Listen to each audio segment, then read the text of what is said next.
नमस्कार, मी प्रणिता बोरसे. आपण पाहत आहात TV9 मराठी. बुलेटिनच्या सुरुवातीला महत्त्वाची बातमी. मुख्यमंत्र्यांच्या बुलडोझर कारवाईनंतर ठाण्यात पोस्टर्स लागलेले आहे. महाराष्ट्राचा बुलडोझर बाबा ठाण्यात मुख्यमंत्र्यांचे हे पोस्टर्स लागलेले आहे. आमदार प्रताप सरनाईकांकडून मुख्यमंत्री शिंदेंसाठी ही बॅनरबाजी करण्यात आली आहे. तर शिंदेंच्या आदेशानंतर पुणे ठाणे मीरा रोड मध्ये बुलडोझर कारवाई करण्यात आली होती.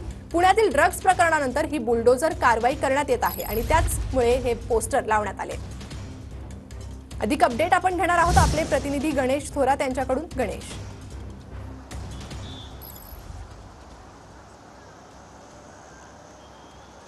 प्रियंका, नक्कीच पुण्यानंतर ठाणे आणि मीरा रोडमध्ये देखील आता पब असेल, हुक्का बार असेल, या ठिकाणी कारवाईला सुरुवात झाली आहे. आपण सध्या ठाण्यातील मध्यबिंदू या ठिकाणी आणि याच ठिकाणी आमदार प्रताप साईं यांनी आता थेट पोस्टर जे मुख्यमंत्र्यांचे आहेत ते लावण्यात आले आणि त्याच पोस्टरच्या माध्यमातून त्यांनी मजकूर देखील या पोस्टरवरती लिहिण्यात आला. ड्रग्ज माफियांचा कर्दनकाळ, महाराष्ट्राचा बुलडोझर बाबा आणि जनता आपल्यासोबत आहे, अशीच कारवाई करत राहा. त्यामुळे नक्कीच हा पोस्टर जो आहे तो सर्वांच्या राजकीय वर्तुळात चर्चेचा विषय झालेला आहे. काल देखील त्यांनी पोस्ट व्हायरल केली होती. त्याच्यानंतर आता थेट ठाणे शहरात असलेल्या या ओळा माजोडा विधानसभा क्षेत्रामध्ये त्यांनी पोस्टरबाजी करण्यात आली. या ठिकाणी मुख्यमंत्री एकनाथ शिंदे यांचं व्यंगचित्र असलेलं, त्यांच्या हातामध्ये हातोडा आणि मागे त्यांच्या बुलडोझर, अशा प्रकारचा हा पोस्टर जे आहे सर्वांचं लक्ष वेधत आहे. त्यामुळे नक्कीच ठाण्यामध्ये महापालिका असेल या पोलीस प्रशासन दोघंही मिळून आता हुक्का पार्लर असेल, पब असतील, या बार असतील यांच्यावरती आता धडक कारवाई करायला सुरुवात केली आहे. कालमध्ये देखील 8 ते 9 अशा पब हॉटेल्सवरती कारवाई करण्यात आली. तसेच शेड देखील काढण्यात आलेले. त्याचबरोबर ज्या पान टपऱ्या असतील, कॉलेज आणि शाळेच्या आवारात असेल, त्यांच्यावर देखील आता कारवाई करत आहे.